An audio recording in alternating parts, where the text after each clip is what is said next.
आर्य महासंघ व्यवस्था करता है प्रत्येक उस व्यक्ति के लिए जो विद्या युक्त होकर जिसके पुत्र के भी पुत्र हो जाएं और वह समाज के साथ रहते हुए कार्य करते हुए अपनी विद्या बढ़ाना चाहता है, इसके लिए वानप्रस्थ आयोग आर्य महासंघ ने बनाया है।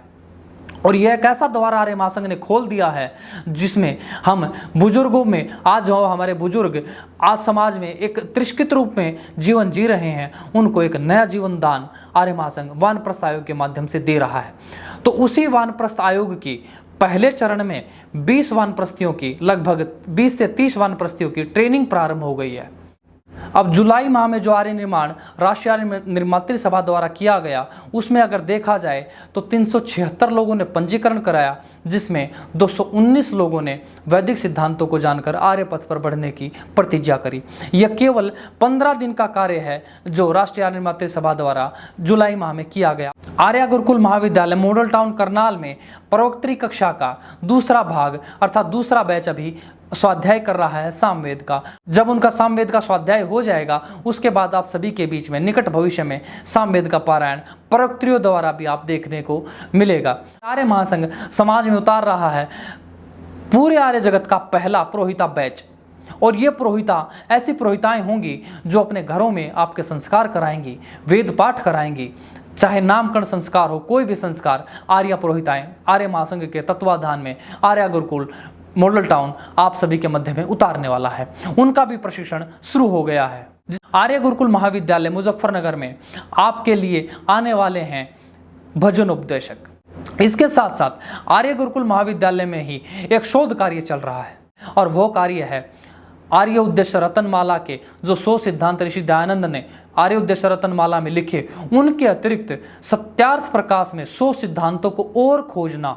आर्य संरक्षणी सभा के कार्यों में सबसे पहला बीड़ा जो आर्य संरक्षणी सभा ने उठाया है, वह उठा रखा है कि प्रत्येक गांव में कम से कम एक आर्य समाज की स्थापना हो, और इसी के तहत दिन रात आर्य संरक्षणी सभा के आर्य प्रचारक, आर्य प्रवक्ता समाजों की स्थापना कर रहे हैं।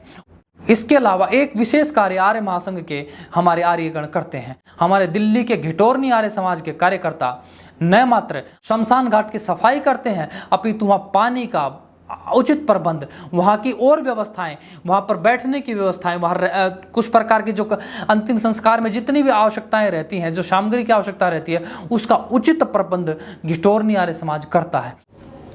सभी को नमस्ते जी, मैं नीलार आप सभी के बीच एक बार फिर से उपस्थित हूँ आर्य जगत के समाचारों को लेकर।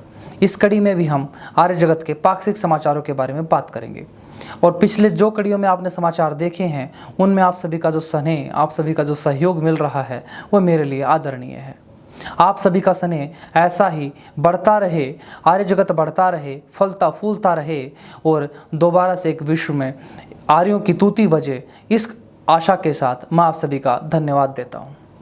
आर्य जगत के समाचारों की बात करें तो सबसे पहले हम उनके बारे में बात करेंगे जो हमने पिछले पाक्षिक समाचारों में जो गतिविधियां छूट गई थी, हम तक किसी कारणवश नहीं पहुंच पाई थी।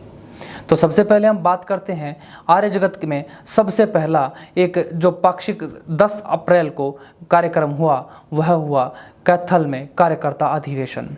यह कार्यकर्ता अधिवेशन अंतर्राष्ट्रीय आर्य निर्मात्री सभा के तत्वाधान में संपन्न हुआ, जिसमें सैकड़ों युवाओं ने भाग लेकर अपने राष्ट्र के लिए, अपने समाज के लिए चिंता व्यक्त करते हुए अपने समाज के प्रति और भी दृढ़ता से कार्य करने की प्रतिज्ञा करी, और यह भी संकल्प लिया कि हम निश्चित ही ऋषि दयानंद के सपनों का भारत बनाएंगे, और उसकी शुरुआत होगी अपने घर से, क्योंकि पूरे समाज की, पूरे परिवार की सबसे छोटे इकाई होती है व्यक्ति।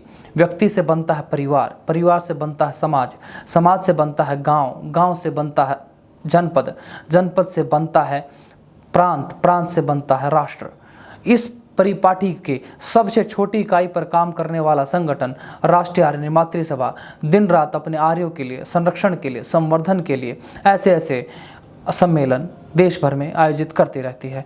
और जो सम्मेलन कैथल में आयोजित हुआ, यह सम्मेलन अन्य जनपदों के लिए प्रेरणा स्रोत का काम करता है। कारण क्या है कि कैथल के जनपद के आर्यों ने तब पुरुषार्थ शुरू किया था जब आर्य जगत को ठीक ठीक से कोई समाज में जानता भी नहीं था, पहचानता भी नहीं था। उस समय में कैथल के जनपद के आर्यों ने अपना पुरुषार्थ शुरू किया, और अपना जीवन लगाकर, अपना समय लगाकर, अपना ऊर्जा, धन सब कुछ लगाकर कैथल में ऐसा विंग तैयार किया। आर्यों की ऐसी टीम तैयार कर दी, क्षत्रियों की ऐसी टोली तैयार कर दी, आर्य प्रचारकों की ऐसी टोली तैयार कर दी, आर्य प्रवक्ताओं की ऐसी टोली तैयार कर दी, जो दिन रात अब अपने समाज के लिए कार्य कर रहे हैं। और उन्हीं कार्यकर्ताओं का, उन्हीं पूरे परिवारों का एक सम्मेलन, एक कार्यकर्ता अधिवेशन कैथल में संपन्न हुआ।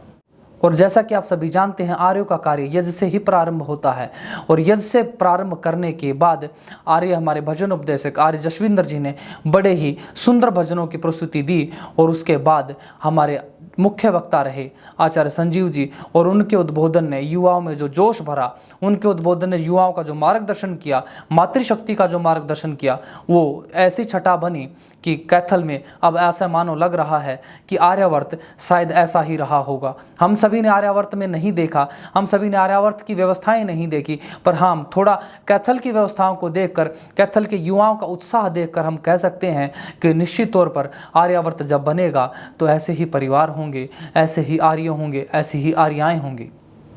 इस पूरे अधिवेशन के व्यवस्थापकों के रूप में रहे आर्य लाभ जी, आर्य बलकार जी, आर्य मणिराम जी, आर्य जगपाल जी, और भी अन्य आर्यगण, सबका नाम लेना यहाँ मैं उचित नहीं समझता, परंतु हमारे आर्यगण इस चीज़ को समझते हैं। उन सभी प्रत्येक कैथल के कार्यकर्ता को इस सम्मेलन के लिए हार्दिक शुभकामनाएं। और आपको एक विशेष शुभकामना इस चीज़ के लिए मैं देना चाहूँगा कि आप अपने समाज के लिए, अपने राष्ट्र के लिए ऐसे ही दिन दोगुनी रात चौगुनी तरक्की करें, पुरुषार्थ करें, ताकि कोई भी हमारा गाँव, कैथल तो क्या पूरा हरियाणा, क्या पूरा देश में ऐसा कोई गांव ना बचे जहां आर्यों की टोली ना हो, ऐसा कोई गांव, जनपद, प्रांत न बचे जहां हजारों लाखों आर्यों की हमारी टोलियां ना हो। और इसके लिए प्रेरणा स्रोत का काम कर रहा है हमारा कैथल।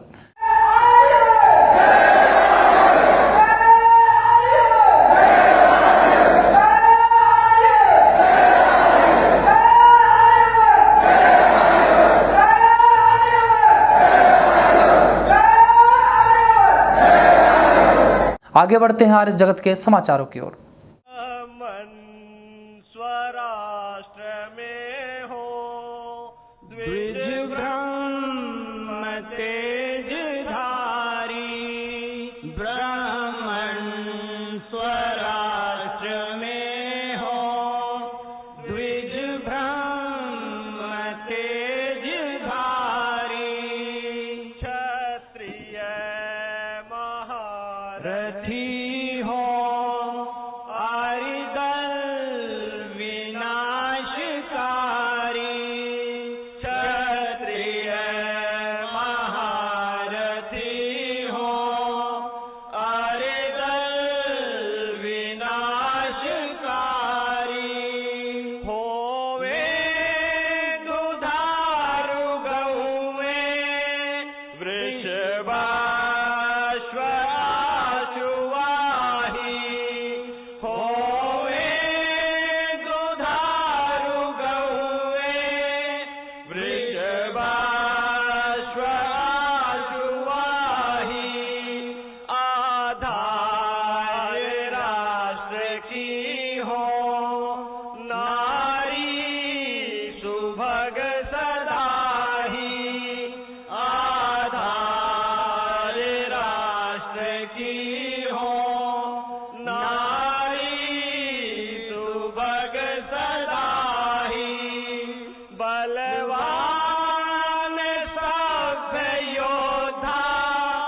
यजमान पुत्र होवे, बलवान सब योद्धा यजमान पुत्र होवे, इच्छानुसार वर्षे परजन ताप धोवे,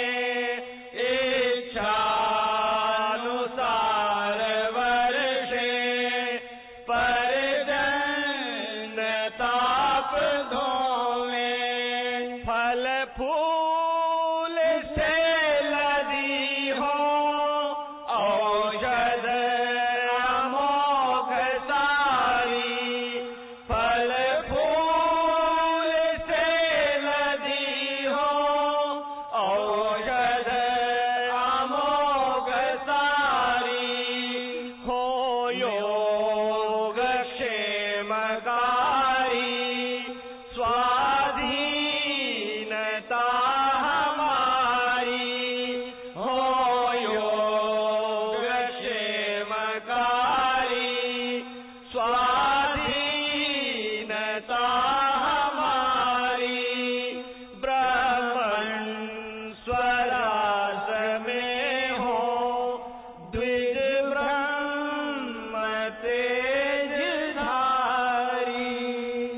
आर्य जगत के समाचारों की बात शुरू होते ही सबसे पहले बात आ जाती है राष्ट्रीय आर्य निर्मात्री सभा के कार्यों की। और राष्ट्रीय आर्य निर्मात्री सभा के कार्यों के मूल में रहता है आर्य निर्माण आर्य प्रशिक्षण सत्र, जो सबका मूल है। अगर आर्य नहीं होंगे तो क्षत्रिय कहाँ से होंगे, प्रवक्ता कहाँ से होंगे, प्रचारक कहाँ से होंगे, आर्य छात्र कहाँ से होंगे। तो इन सब के मूल में है आर्य निर्मात्री सभा। आर्य निर्मात्री सभा के मूल में है आर्य प्रशिक्षण सत्र। और आर्य प्रशिक्षण सत्रों की बात करें तो राष्ट्रीय आर्य निर्मात्री सभा ने जो इन पाक्षिक दिनों में जो आर्य निर्माण सत्र लगाए, उन सत्रों की मैं एक एक जानकारी आप सभी के बीच रख रहा हूँ। पिछले समाचारों में जिन आगामी सत्रों के बारे में मैंने बात की थी, उनमें से 23-24 जुलाई को एक सत्र फरीदाबाद के लकड़पुर गांव में संपन्न हुआ। इसमें आचार्य रामवीर जी गुरुग्राम से रहे और 125 आर्यों ने पंजीकरण कराया, जिसमें से 75 आर्यों ने 2 दिन के पूरा तप करके पूरी परीक्षा पास करते हुए, अर्थात सिद्धांतों को जानते हुए, संघर्ष करते हुए, अपने सारे कार्यों को एक साइड रखते हुए उस विद्या को ग्रहण किया। और उन्होंने यज्ञोपवीत धारण करके 75 आर्यों ने उन सिद्धांतों पर आगे बढ़ने के लिए प्रतिज्ञा करी।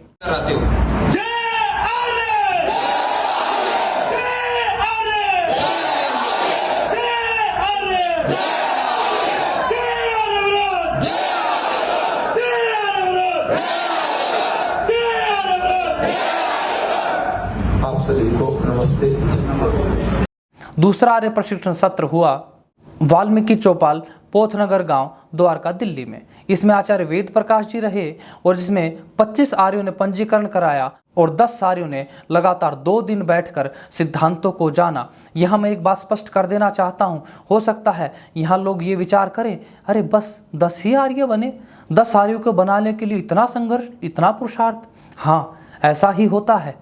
और राष्ट्रीय आर्य निर्मात्री सभा के आचार्यों का मैं विशेष धन्यवाद देता हूं। और वह स्पष्टता से, दृढ़ता से कहते हैं सत्र में, अगर मेरे सामने एक योग्य युवक बैठा होगा तो भी मैं 2 दिन का सत्र लूंगा। इसके लिए राष्ट्रीय आर्य निर्मात्री सभा के एक एक आचार्य हमारे लिए वंदनीय हैं, उनको कोटि कोटि धन्यवाद। वो 10-10 आर्यों को विद्या दे रहे हैं। इस आपातकाल का अंदाजा आप इस बात से लगाएं, वरना ये विद्या तो ऐसी विद्या है, हजारों की संख्या में, करोड़ों की संख्या में लोग बैठे और टिकटों पर भी उनको स्थान न मिले। ऐसी विद्या निःशुल्क दे रहे हैं राष्ट्रीय आर्य निर्मात्री सभा के आचार्य, और निःशुल्क, और एक एक हजारों की संख्या आए ना आए, 2-2 व्यक्तियों को भी पढ़ा रहे। इसका उदाहरण द्वारका में आपने देखा, केवल 10 आर्यों का यज्ञोपवीत हुआ, परंतु हमारे आचार्यों ने स्तर को स्थगित नहीं किया, रोका नहीं, पढ़ाया, उनको 2 दिन तक लगातार सिद्धांतों को जनाते रहे। ऐसे आचार्य हमारे वेद प्रकाश जी को हमारा कोटि कोटि धन्यवाद। और आज ही अर्थात 30-31 को एक सत्र संपन्न हुआ है गोल्डन पैलेस रसूलपुर यमुनानगर में। इसमें आचार्य कुलबीर जी रहे कैथल से, जिसमें 70 से 75 लोगों ने पंजीकरण कराया। और मैंने इनको कॉन्टैक्ट नंबर भी दिया अपना कि जब भी सत्र लगेगा आप मुझे बुलाएं तो मैं ज़रूर जाऊंगा। तो पहले तो उन्होंने मेरी बात को मजाक मान लिया कि आते नहीं है, ऐसा कोई भी बोल के। तो मैंने उनको बोला कि नहीं, मैं ज़रूर आऊँगा जब आप बुलाएंगे। तो उन्होंने मुझको रात ही कॉल किया था कि ऐसे सत्र लगेगा 2 दिन का। तो मैंने बोला कि कोई बात नहीं, मैं आऊँगा, मुझे काम की कोई वो नहीं है, परवाह की, काम मेरा छूटे जो मर्जी हो, कि मैंने सत्र लगाना है। क्योंकि हम जो देख रहे हैं कि हमारे आसपास में बहुत सारा क्राइम बढ़ चुका है, लेकिन हम उसको रोक नहीं सकते। क्यों? एक अकेला व्यक्ति कुछ नहीं कर सकता जब तक हमारा समाज एकजुट नहीं होएगा। और समाज को एकजुट करने के लिए एक अकेला व्यक्ति भी सफल नहीं हो सकता। इसके लिए हमें बहुत सभी का साथ चाहिए होता है। जैसे मतलब आज यहाँ पर आर्य समाज के सभी व्यक्ति इकट्ठा हुए हैं, सभी मतलब न्यू पर्सन भी आए हुए हैं यहाँ पर, नए नए सभी। तो सभी के साथ मिलकर अच्छा लगा, क्योंकि सब सुबह तक सभी के विचार अलग थे, लेकिन जैसे 2 दिन का सत्र लगा तो इसमें सबके विचार एक जैसे हो चुके हैं। 32 आर्यों ने यज्ञोपवीत धारण करके आर्य सिद्धांतों पर चलने की प्रतिज्ञा करी। और पिछले समाचारों में जिस आगामी सत्र की मैंने बात करी थी, अर्थात उस भूमि पर जो वीरों की भूमि है, अर्थात उस भूमि पर जिस भूमि पर आज खालिस्तान के नारे लग रहे हैं, मांगे उठ रही हैं, उस भूमि पर भी आर्य निर्माण का जय घोष गूंजा। और जय घोष गूंजा जय आर्य का, जय आर्य का। और इस जय घोष को सबसे ज़्यादा अगर मुख्य भूमिका में रहे तो वह ट्रस्ट, वह संस्थान जिसने इस आपातकाल में इस विद्या के महत्व को जानते हुए अपनी व्यवस्थाएं, अपना भवन, अपना परिसर, अपना सब कुछ सहयोग के लिए दिया और 2 दिन राष्ट्रीय आर्य निर्मात्री सभा को दिया कि आप हमारे घर पर आइए, अर्थात हमारे स्थान पर आइए, कीजिए आर्यों का निर्माण, कीजिए दोबारा से एक बार गुरु गोविंद सिंह के शिष्यों का निर्माण, दोबारा से इस पंजाब में पैदा कर दीजिए गुरु गोविंद सिंह के जैसे लोग, दोबारा एक बार पैदा हों भगत सिंह जैसे लोग। और जानते हो उस ट्रस्ट का नाम क्या है? उस ट्रस्ट का नाम है देवदास केवल कृष्ण चैरिटेबल ट्रस्ट। ज्वालापुर के मोगा पंजाब में सत्र संपन्न हुआ। इसमें आचार्य रहे अथर्वेदाचार्य आचार्य उपाध्याय जी अर्थात आचार्य हनुमत प्रसाद जी, और भजन उपदेशक रहे आचार्य पंडित लोकनाथ जी। और आचार्य पंडित लोकनाथ जी सामान्य व्यक्ति नहीं है। आचार्य पंडित लोकनाथ जी वानप्रस्थ आयोग के अध्यक्ष हैं, जिस वानप्रस्थ आयोग के बारे में मैंने आपसे चर्चा करी थी कि आर्य महासंघ ने वो द्वार खोला है जो अब वानप्रस्थियों की भी दशा सुधारेगा, और जो यही द्वार ऐसा होगा जो गृहस्थी और सन्यासी के बीच को संबंध जो खत्म हो गया है उसको दोबारा व्यवस्थापित करेगा। और इसकी भूमिका में अगर कोई है तो हमारे आचार्य पंडित लोकनाथ जी। उन्होंने इस आयु में भी भजनों की प्रस्तुति देते हुए, युवाओं को उद्वेलित करते हुए उन सिद्धांतों को अपने गीतों के माध्यम से रखा। इसके लिए आचार्य पंडित लोकनाथ जी का बहुत बहुत धन्यवाद। और पंजाब की सत्र में 105 लोगों ने पंजीकरण कराया था, जिसमें 50 लोगों ने यज्ञोपवीत धारण करके आर्य सिद्धांतों को जाना। यह एक संयुक्त सत्र था जिसमें महिला व पुरुष दोनों ही साथ थे।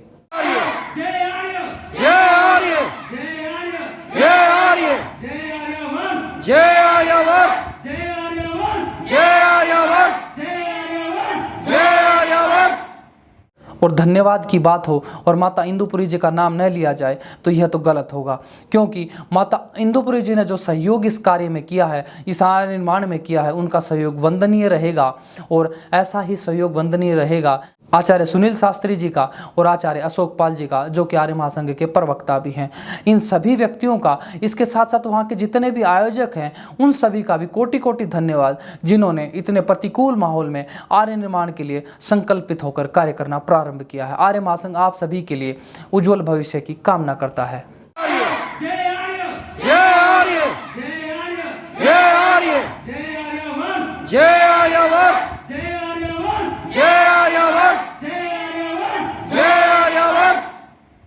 और 30-31 अर्थात आज की डेट को ही एक सत्र संपन्न हुआ है गीता विद्या मंदिर खानरस सफीदोजींद में, जिसमें आचार्य दयानंद जी आचार्य के रूप में रहे।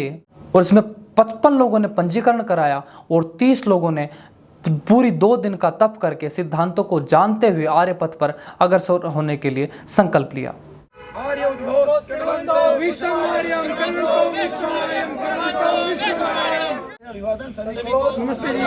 और 30-31 जुलाई को ही एक सत्र संपन्न हुआ सोहनलाल धर्मशाला भिवानी हरियाणा में।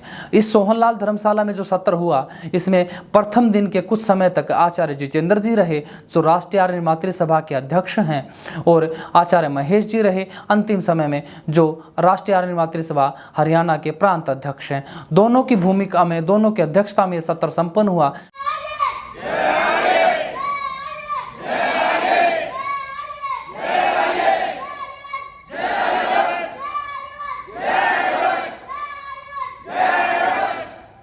जिसमें 56 लोगों ने पंजीकरण कराया और 20 लोगों ने जो पवित्र धारण करके सिद्धांतों पर आगे बढ़ने की प्रतिज्ञा करी।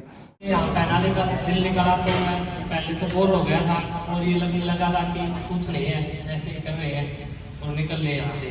पर लेकिन कल सुबह कुछ अलग ही महसूस होने लग गया कि हाँ है कुछ अपने के लिए, और जो ये लोग कर रहे हैं अपने लिए नहीं कर रहे, अपने देश के लिए कर रहे हैं और अपने लोगों के लिए कर रहे हैं। तो मुझे तो बहुत अच्छा लगा, आपको कैसा लगा वो तो आपको ही पता है, लेकिन जो हमने गुरु जी से वादा किया है, हम उस वादे को बड़ी जोर शोर से निभाएंगे और ज्यादा से ज्यादा अपने दोस्त भाई को जोड़ने का काम करेंगे। धन्यवाद। अगर आर्य निर्मात्री सभा के कुल कार्य को देखा जाए, सिर्फ सत्रों से जो कार्य हुआ उसको देखा जाए, तो 23-24 जुलाई से लेकर 31 जुलाई तक इन 15 दिनों में राष्ट्रीय आर्य निर्मात्री सभा के जो सत्रों में 432 लोगों ने पंजीकरण किया, अर्थात उन्होंने आने के लिए हाँ भरी और वो सत्र में आए और उनमें से 220 लोगों ने 2 दिन तक तप करके सिद्धांतों को जानते हुए आर्य पथ पर बढ़ने की प्रतिज्ञा करी है।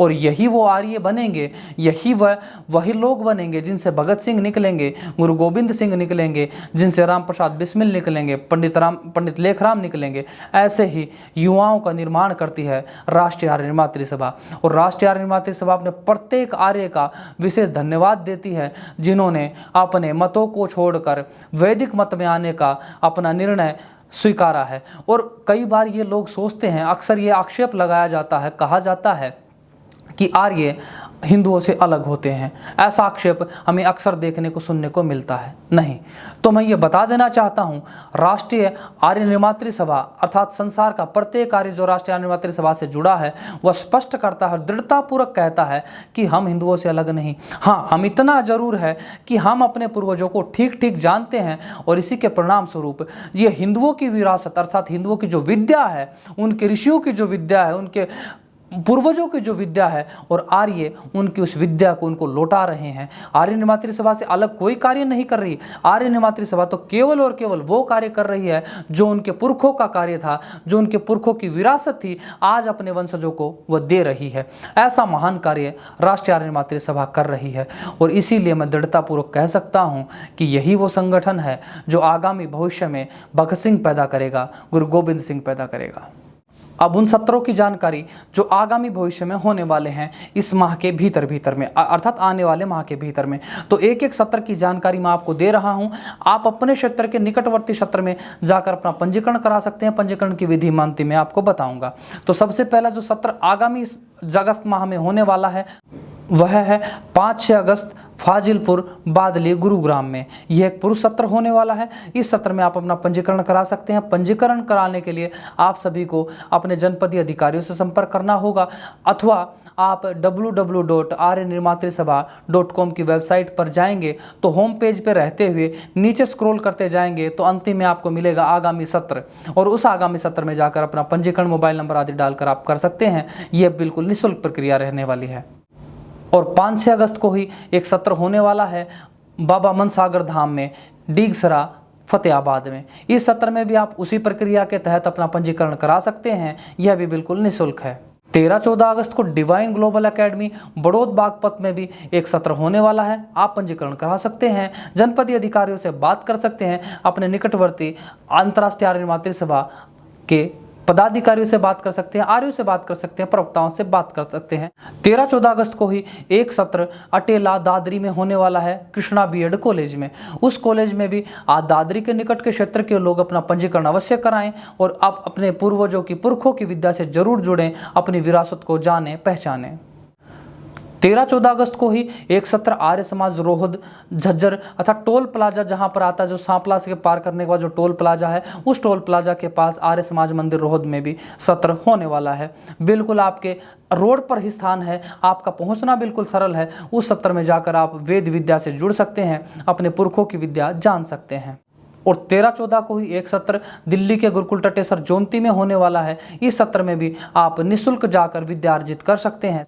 और 13-14 अगस्त को फाजिलपुर बादली में गुरुग्राम में एक सत्र होने वाला है। ये महिला सत्र होने वाला है। और अगर आपने ठीक से समाचारों को सुन रहे हैं तो मैंने अभी 5 और 6 तारीख को जो सत्र बताया था, ठीक उसी स्थान पर उन्हीं कार्यकर्ताओं के द्वारा, उन्हीं आयोजकों के द्वारा पुरुष सत्र से एक कुछ समय बाद अर्थात 15 दिन के भीतर में एक महिला सत्र भी लगाया जा रहा है। तो उन कार्यकर्ताओं को विशेष धन्यवाद जो अपना सब कुछ छोड़कर लगे हैं आर्य निर्माण में। पहले पुरुषों का सत्र लगा रहे हैं, फिर महिलाओं का सत्र लगा रहे हैं। ऐसा पुरुषार्थ देखने को केवल और केवल आर्य समाज में कहीं मिल रहा है तो वह राष्ट्रीय आर्य निर्मात्री सभा के आर्यों में है, राष्ट्रीय आर्य निर्मात्री सभा के प्रवक्ताओं में है। और ऐसे प्रवक्ताओं के ऊपर राष्ट्रीय आर्य निर्मात्री सभा आर्य महासंघ गर्व करता है। 13-14 अगस्त को ही राजकीय कन्या माध्यमिक विद्यालय घोगड़िया जींद में भी एक सत्र होने वाला है। यह भी महिला सत्र होने वाला है। तो जो उस क्षेत्र की महिलाएं हैं, जो हमारे आर्य बंधु हैं, वो अपनी महिलाओं को, बहनों को, बेटियों को उस कक्षा में जरूर भेजिए। क्योंकि अगर आपने बेटियों को विद्या दे दी, मातृशक्ति को विद्या दे दी, तो याद रखो आपने आने वाले कई घरों को उनका दिशा दे दी, क्योंकि जिस परिवार में हमारी बेटी शादी करके जाएगी, जिस परिवार में हमारी माता और बहन जिस भी वहाँ रह रहे हैं, उनकी दिशा निश्चित ही बदलने वाली है, क्योंकि ऋषियों का ज्ञान तो सबका हितकारी ही होता है। और इस विद्या से जो जुड़ेगा, उस विद्या को जो जानेगा, उसका निश्चित ही सबके लिए हित ही करने वाला व्यक्ति होगा। और मातृशक्ति तो सबका हित ही चाहेगी। ऐसी अपेक्षा के साथ घोगड़िया के आर्य समाज के प्रत्येक अपने आर्य को बहुत बहुत शुभकामनाएं कि वह महिला सत्र का आयोजन कर रहे हैं। 13-14 अगस्त को एक पुरुष सत्र कैथल के Bhagat Singh senior secondary school Mataur में होने वाला है।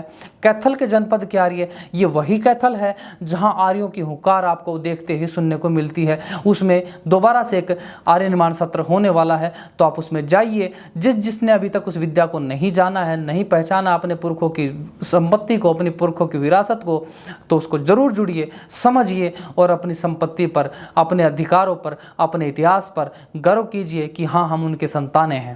केवल और केवल अगर अगस्त माह की मैं बात बताऊं तो अगस्त माह में राष्ट्रीय आर्य मातृसभा के जो 8 सत्र जो मैंने अभी आपको बताए होने वाले हैं, इनकी जानकारी मेरे पास है। इसके अतिरिक्त भी कोई अगर सत्र छूट गया तो आने वाले सत्रों में, आने वाले समाचारों में मैं उनकी आपकी जानकारियां देता रहूंगा। ये कार्य आर्य मातृसभा द्वारा अगस्त माह में होने जा रहा है, केवल और केवल सत्रों को लेकर। इसके साथ साथ राष्ट्रीय आर्य मातृसभा द्वारा एक करनाल में कार्यकर्ता अधिवेशन भी होने वाला है। उस कार्यकर्ता अधिवेशन की पूरी जानकारी आपको अगले समाचारों में देखने सुनने को मिलेंगे।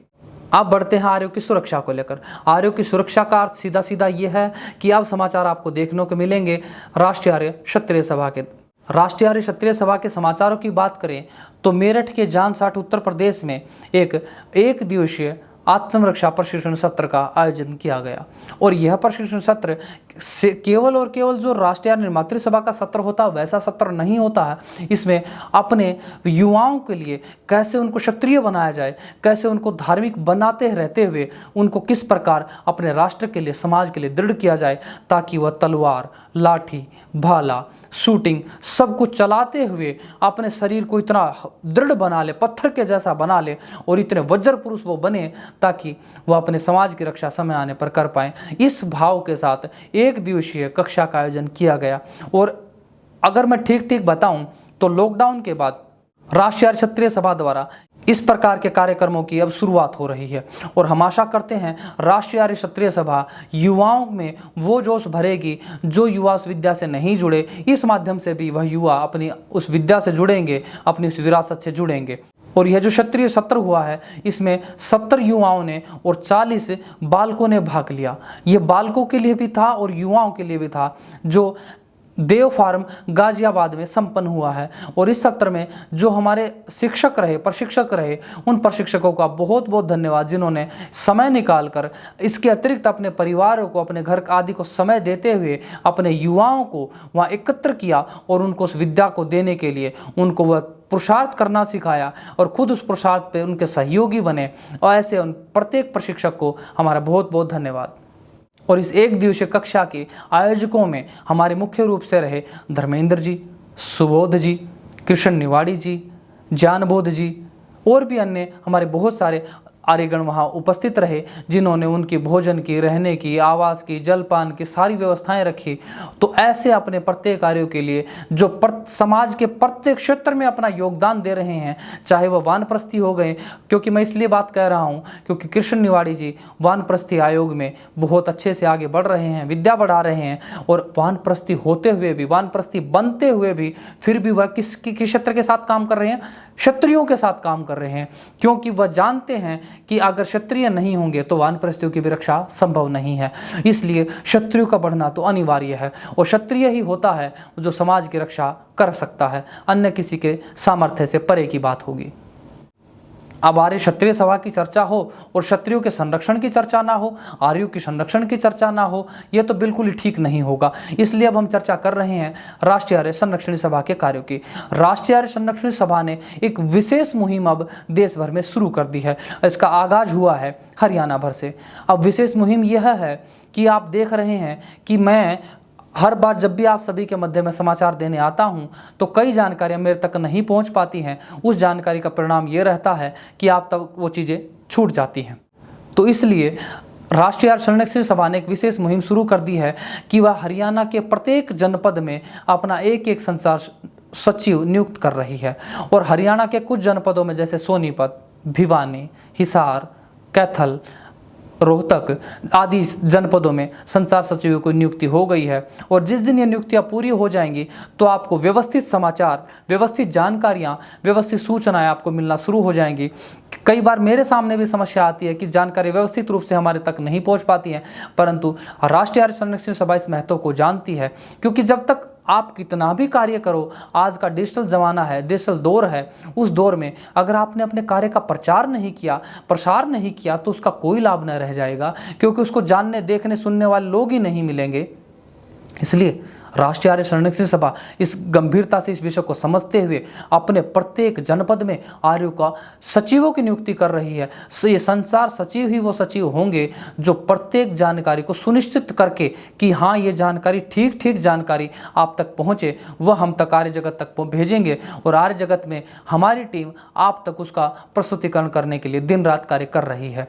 तो आर्य जगत के तत्वाधान में आर्य संरक्षण सभा के लिए जो कार्य कर रहे हैं, जितने भी संचार सचिव हैं, उन सभी संचारों के सचिवों को बहुत बहुत शुभकामनाएं। और जहां जहां संचार सचिव की नियुक्ति नहीं हो रही है, उनकी नियुक्तियों करने के लिए जो हमारे काम कर रहे हैं, आर्य प्रवेश जी विशेष सचिव आर्य संरक्षण सभा, आर्य विकास जी विशेष सचिव आर्य महासंघ, आर्य दीपक जी विशेष सचिव आर्य निर्मात्री सभा, इन सभी हमारे विशेष सचिवों को बहुत बहुत धन्यवाद, बहुत बहुत शुभकामनाएं। और हम आशा करते हैं कि जल्द ही आप इन सभी सचिवों की नियुक्तियां करके इनको इनका कार्य बताकर इनको विधिवत कार्य में लगा देंगे। और एक विशेष सूचना जो राष्ट्रीय आर्य निर्मात्री सभा, राष्ट्रीय आर्य संरक्षण सभा दोनों से समाहित है, वो सूचना बिहार से हमें आई है। और यह सूचना बिहार के प्रत्येक आर्य को और यहाँ बैठे हरियाणा, दिल्ली, पंजाब के आर्यों के लिए भी एक ऊर्जा का कार्य कर रही है, क्योंकि राष्ट्रीय आर्य संरक्षण सभा और राष्ट्रीय आर्य निर्मात्री सभा ने दोनों ने अपने अपने पदाधिकारियों का पूरा विधिवत गठन बिहार में कर दिया है। अब पूरे बिहार जनपद में हम देख रहे हैं कि राष्ट्रीय आर्य संरक्षण सभा और राष्ट्रीय आर्य निर्मात्री सभा के पदाधिकारियों का गठन हो गया है, जिसमें राष्ट्रीय आर्य निर्मात्री सभा के जो बिहार के जो अध्यक्ष बने हैं, जो कृष्ण जी बेतिया बने हैं, कृष्ण जी बेतिया जी को बहुत बहुत शुभकामनाएं। महासचिव बने हैं आर्य राकेश जी बेतिया, राकेश जी को बहुत बहुत शुभकामनाएं। और कोषाध्यक्ष बने हैं आर्य विवेक जी पटना, आर्य विवेक जी को भी आर्य जगत की तरफ से बहुत बहुत शुभकामनाएं। और जो राष्ट्रीय आर्य संरक्षण सभा के जो पदाधिकारियों की नियुक्ति हुई वो इस प्रकार से है।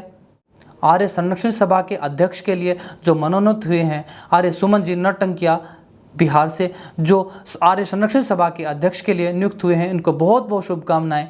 महासचिव के लिए नियुक्ति हुई है आर्य अरुण शर्मा जी बेतिया को, आर्य अरुण शर्मा जी को बहुत बहुत शुभकामनाएं। और कोषाध्यक्ष के लिए जो नियुक्ति हुई है आर्य संजीव जी की दरभंगा से। बिहार जनपद के प्रत्येक आर्य को, जो चाहे संरक्षणी सभा से हैं चाहे निर्मात्री सभा से हैं, प्रत्येक आर्य को अपने पदाधिकारियों के नियुक्ति के लिए आप सभी को बहुत बहुत शुभकामनाएं। और आशा करते हैं ये आप सभी के पदाधिकारी आपके जनपद को, आपके प्रांत को एक नई गति देंगे और एक ऐसी गति होगी जैसी गति आज आपको देश भर में, आज आपको हरियाणा में, पंजाब में, उत्तर प्रदेश में देखने को मिल रही है। उसी गति के साथ वही जय घोष आपको बिहार में भी गूंजेंगे। और बिहार भी हमारा ही है, वहाँ भी मेरे अपने लोग हैं, वहाँ भी आर्य हैं, वहाँ भी आर्यों को अपनी विरासत जानने का अधिकार है, अर्थात हिंदुओं को अपनी विरासत के, अपनी संपत्ति का अधिकार है। संपत्ति का अधिकार अर्थात उस वेद विद्या का अधिकार है जिससे वह हजारों वर्षों तक कटे रहे। तो इन सभी को वह अपने उस अधिकारों को दिलाने का, संघर्ष करने का कार्य शुरू किया है राष्ट्रीय आर्य निर्मात्री सभा और राष्ट्रीय आर्य संरक्षण सभा ने। राष्ट्रीय आर्य संरक्षण सभा के सभी पदाधिकारियों को, सभी निर्मात्री के पदाधिकारियों बहुत बहुत शुभकामनाएं।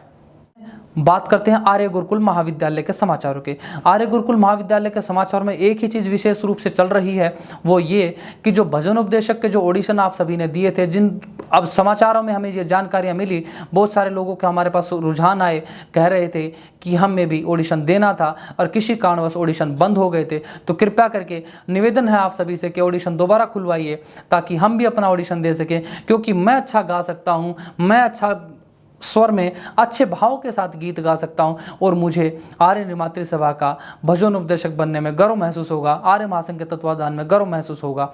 तो उन सभी लोगों के शुभकामनाओं के साथ एक बार मैं फिर से आया हूं कि आर्य भजन उपदेशक की ऑडिशन दोबारा से आपके बीच में खुलने वाले हैं। और जिस दिन ऑडिशन की डेट होगी उससे पहले मैं आप सभी को आकर सूचित करूंगा कि ऑडिशन शुरू हो गए हैं। इस बार आप प्रयास करना कि कोई व्यक्ति ना छूटे, आप समय निकाल कर क्योंकि ऑडिशन आपके ऑनलाइन ही रहने वाले हैं। समय निकालकर उन ऑडिशन में ज़रूर भाग लीजिए। व्यवस्था ऐसी रहे कि आप रोड पर आदि ना हो, अच्छे स्थान पर बैठे हो, ताकि आपके ऑडिशन देने वाले आचार्य वर्ग आपको ठीक ठीक भली प्रकार से सुन समझ सके। ठीक है, तो इस सभी के साथ आप सभी को अच्छी सूचना के साथ मैं देना चाहता था कि ऑडिशन दोबारा हो रहे हैं। आप सभी की डिमांड के ऊपर, आप सभी की मांग थी कि ऑडिशन दोबारा हो, तो आप सभी के लिए ऑडिशन दोबारा खुल गए हैं। आप सभी को बहुत बहुत शुभकामनाएं। अब बात करते हैं आर्या गुरुकुल महाविद्यालय की। आर्या गुरुकुल महाविद्यालय का एक वार्षिक कैलेंडर बन गया है। ये अपने आप में विशेष बात है, क्योंकि आर्या गुरुकुल महाविद्यालय की आर्य प्रवक्त्रियों ने, आर्य प्रचारिकाओं ने, आर्य उपदेशिकाओं ने और आर्याओं ने आचार्यों के सानिध्य में इस चीज़ का एक नियमबद्ध तरीके से एक अपना कैलेंडर बना लिया है। और यह कैलेंडर ही उनकी कार्रवाई को, आगे की गतिविधियों को सुनिश्चित करता है कि हम जून में कौन सा कार्य करेंगे, सत्र कहाँ होगा, महिला सत्र कहाँ होगा, पंजीकरण कैसे होगा, कक्षाएं कौन सी होंगी, कहाँ पे कक्षाएं रहेंगी, कैसे कक्षा होनी है, ऑनलाइन है, ऑफलाइन है, उसकी पूरी व्यवस्थाएं 1 वर्ष की आर्या गुरुकुल महाविद्यालय ने बनाती हैं। तो ये प्रत्येक जनपद के लिए, प्रत्येक आर्य के लिए एक प्रेरणा का काम है कि मातृशक्ति अगर अपना कैलेंडर बनाकर कार्य कर सकती है आचार्य सुशीला जी के सानिध्य में, तो हम क्यों नहीं कर सकते। हम भी अपना कैलेंडर बनाए, जिसने नहीं बनाया वह भी बनाए। हाँ, मैं जानता हूँ, मुझे सूचना है कि लगभग हरियाणा के प्रत्येक जनपद में, उत्तर प्रदेश के लगभग हमारे जनपदों में जहाँ संगठन कार्य कर रहा है, वहाँ लोगों ने अपने कैलेंडर बनाए हैं। परंतु जहाँ जहाँ नहीं बने, उनसे मैं कहना चाहूँगा, प्रेरणा लीजिए मातृशक्ति से, किस प्रकार वह कैलेंडर बनाकर कार्य कर रही हैं। और उसी कैलेंडर के तहत अब मातृ शिक्षिका की कक्षा होने वाली है। अब ये मातृ शिक्षिका क्या आ गया जी? ये मातृ शिक्षिका वो कक्षा है जिसमें अगर कोई महिला गर्भधारण से लेकर गर्भ उपरांत तक, बच्चा जब 3, 4, 5 साल तक का रहता है, उसकी कैसे देखभाल करनी है। क्या गर्भ में बच्चा होता उसको कुछ नहीं पढ़ाना होता? क्या कुछ नहीं करना, उसके लिए कोई कर्तव्य नहीं? क्या बस खाना खाओ सो जाओ यही कर्तव्य रहता है माता का? नहीं, उसके लिए भी बहुत सारे कार्य उस माता को करने होते हैं, उस पिता को करने होते हैं, उस परिवार को करने होते हैं। परंतु अगर माता को कार्य आते होंगे, समझ में आते होंगे, तो वह सब लोग उसके सहयोगी बन सकते हैं। उसके पति, उसके भाई, उसके बंधु, उसके सास ससुर, सभी बंधु उसके सहयोगी बन सकते हैं। परंतु अगर उस माता की उन कार्यों में रुचि ही ना होगी, तो भले ही सहयोगी रहें, उनका उन संस्कारों के ऊपर, उस बालक के ऊपर कोई प्रभाव नहीं पड़ने वाला। इसी गंभीरता को ध्यान में रखते हुए आचार्य सुशीला जी ने बड़ी गंभीरतापूर्वक निर्णय लिया और इस निर्णय को व्यवस्थित रूप से धरातल पर उतारने के लिए मातृ शिक्षक कक्षा का एक व्यवस्थित पाठ्यक्रम बनाया। और यह पाठ्यक्रम ऐसा पाठ्यक्रम होने वाला है जो महिला जिसका विवाह हो गया है या जो विवाह के बाद संतान उत्पत्ति करना चाहती है, तो वह इस कक्षा में अवश्य भाग ले। क्योंकि इस कक्षा में निश्चित तौर पर जानो, ये वही कक्षा है जिस कक्षा से, याद करो, कहते हैं अभिमन्यु गर्भ में ही सारी विद्या जानता था। हाँ, निश्चित तौर पर अतिशोक्तिपूर्ण है, परंतु ये बात ध्यान रहे, अभिमन्यु की माताजी अर्थात अर्जुन की पत्नी निश्चित तौर पर उस विद्या को उस समय पर सीख रही होंगी, अर्थात उसके विचार उनके मन में ओतप्रोत होते रहते होंगे, क्योंकि उसका परिस्थिति काल, देश काल की परिस्थितियां ऐसी ही थी, युद्ध का समय था। तो आज इसी युद्ध के समय में जो वैचारिक युद्ध देश में चला हुआ है, उसमें आने वाली पीढ़ियां ही हमारी रक्षा करेंगे।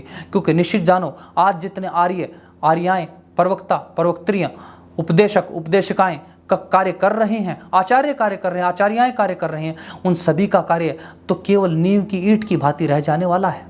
उनका कार्य कभी समाज में दिखेगा नहीं। समाज में तो 5-7 पीढ़ियों के बाद कार्य नजर आना शुरू होगा कि हाँ ये कार्य कर रहे हैं। तो हम सब लोग तो खपने वाले लोग हैं, और उन खपने वालों के बाद उन पीढ़ियों को सुचारू ढंग से, उन पीढ़ियों में उन संस्कारों को लाया जाए, इस कार्य की सुनिश्चितता करता है यह मातृ शिक्षा की कक्षा। और इस कक्षा का श्रेय जाता है आचार्य सुशीला जी को। तो मैं प्रत्येक उस आर्य से, प्रत्येक आर्या से, प्रत्येक उपदेशक, उपदेशिका से निवेदन करता हूँ, आपके परिवारों में अगर ऐसी परिस्थितियां हैं कि आप संतान उत्पत्ति करना चाहते हैं या हो गई है, अब उसका उत्तम संस्कारों से नियोजन करना चाहते हैं, तो आप उन कक्षाओं में अपने बालकों को, अर्थात अपनी पत्नियों को, अपनी पुत्र वधुओं को, अपनी बेटियों को जरूर भेजिए। और वह कक्षा ही आपके परिवार को, आपके समाज को अलग दिशा देगी। जब आपके वह पुत्र दोबारा से आपके मध्य में आएंगे, उन्हीं संस्कारों के साथ जो संस्कार कभी श्री रामचंद्र जी के थे, कभी कृष्ण के थे, कभी माता सीता के थे, कभी माता गार्गी के थे, या कभी रानी लक्ष्मीबाई के रहे। इस प्रकार की वीरांगनाओं जैसे संस्कारों के साथ दोबारा से हमारी मातृशक्ति आएगी और उसके बाद जो उसका परिणाम होगा तो निश्चित तौर पर जानो उनका कार्य आर्यावर्त को ही बढ़ाने वाला होगा। तो इन सभी के लिए आप सभी को बहुत बहुत धन्यवाद। आचार्य सुशीला जी का विशेष धन्यवाद। और आचार्य सुशीला जी की जो सहयोगी आचार्याएँ हैं, आचार्य इंदिरा जी, आचार्य सुमन जी, आचार्य मोनिका जी और अन्य आचार्य जिनका शायद मैं नाम तक भी नहीं जान पाता हूँ, उन सभी आचार्यों को मेरा बहुत बहुत धन्यवाद। आप क्या सोचते हैं, क्या आर्य लोग सिर्फ और सिर्फ अपने संगठन की ही बातें करते हैं, अपने लोगों तक ही बातें करते हैं, समाज में कोई कार्य नहीं करते? नहीं, ऐसा नहीं है। अगर आप जानना चाहते हैं तो मैं बताता हूँ, आर्य लोग जहाँ जहाँ समाज के हित की बात आती है वहाँ खड़े मिलते हैं। उदाहरण देखना चाहेंगे तो मैं आपको बताता हूँ। दिल्ली के बादली क्षेत्र में अभी एक कैंप का आयोजन किया गया, विकलांगों के लिए कैंप का आयोजन किया गया। उस कैंप में निःशुल्क साइकिल, उनकी बैटरी रिक्शा, व्हील चेयर, उनके उपयोगी जितने भी उपकरण होते हैं वह उपकरण निःशुल्क बांटने में पूरा पुरुषार्थ हमारे आर्यों ने किया। और ऐसे आर्य, उनको कोई मतलब नहीं कि हमारा नाम आएगा, हमारी प्रसिद्धि होगी, हमारा नाम चलेगा, हमारे से लोग जुड़ेंगे, ना, कोई मतलब नहीं। ऐसे निस्वार्थ भाव से कार्य वही करता है जो विद्या से ओतप्रोत होता है। और ऐसे ओतप्रोत आर्य पैदा कर रही है राष्ट्रीय आर्य निर्मात्री सभा। इसके अलावा राष्ट्रीय आर्य निर्मात्री सभा के न जाने कितने आर्य ऐसे ऐसे कार्य करते रहते हैं। जैसे कल ही मेरे को सूचना मिली कि राष्ट्रीय आर्य निर्मात्री सभा के आर्यों ने अपने गाँव में, अपने क्षेत्रों में नर्सरियों तक का शुरुआत कर रखी है। वो निःशुल्क रूप से अपने गांव में, अपने गांव की बनियों में, रोड के चारों ओर, दोनों तरफ कितने सारे पौधे लगा रहे हैं, फलदार वृक्ष लगा रहे हैं। ऐसे कार्य भी आर्य ही कर सकता है, क्योंकि आर्य प्रकृति को अपना मानता है, अपना अर्थात उसका उपभोग ठीक ठीक करता है। वह उसका विनाश नहीं करता। अगर वह उसका उपभोग करता है तो उतना ही दोबारा प्रकृति को देने का प्रयास करता है। अर्थात एक पेड़ काटता तो 4 पेड़ लगाने का प्रयास कौन करता है? आर्य करता है। और ऐसे आर्यों के लिए आर्य महासंघ सदा उन पर गर्व करता रहेगा और उनको शुभकामनाएं देता रहेगा कि आप बढ़ें, बढ़ावें, फूलें और आर्य निर्माण के लिए दिन रात एक कर देवें। इसके अतिरिक्त आप सभी लोग, एक विशेष सूचना मैं आप सभी को देना चाहता हूं, निमंत्रण देना चाहता हूं। अगर आप आर्य महासंघ के सूचना सचिव के रूप में अगर आना चाहते हैं तो आप आर्य जगत यूट्यूब चैनल से जुड़ें, कमेंट करें, अपने नाम जनपद कमेंट करें और आप अपने जनपदीय अधिकारियों से बात करें कि मैं आर्य जगत यूट्यूब चैनल में काम करना चाहता हूँ। और इसको यूट्यूब चैनल न मानकर एक ऐसा प्लेटफॉर्म मानना, क्योंकि जल्द ही आप कभी देखेंगे कि हो सकता है आपको ये ऑडियो चैनल के रूप में, अच्छा, समाचारों में देखने को मिले, टीवी चैनल आर्य जगत के रूप में आप देख सकते हैं। तो उन सभी के ऊपर आर्य जगत कार्रवाई कर रहा है। तो अगर आप उसमें आना चाहते हैं तो आर्य जगत का द्वार आप सभी के लिए खुला है। और ये थे आज के समाचार। आशा करता हूँ आज के समाचार आप सभी को अच्छे लगे होंगे। अगर अच्छे लगे तो औरों को दिखाइए, अन्यों को भेजिए, ताकि प्रत्येक आर्य जगत के समाचारों से, उनकी जानकारी से ओतप्रोत रहकर आर्य जगत के लिए कार्य करता रहे, आर्य समाज के लिए कार्य करता रहे। और आर्य समाज का कार्य तो केवल और केवल कार्य रहता है आर्यावर्त के लिए। तो जाने से पहले आप सभी को मेरी बहुत बहुत शुभकामनाएं। आप सभी लोग अपना बहुत सारा ख्याल रखें। बहुत बहुत धन्यवाद सभी को। नमस्ते जी।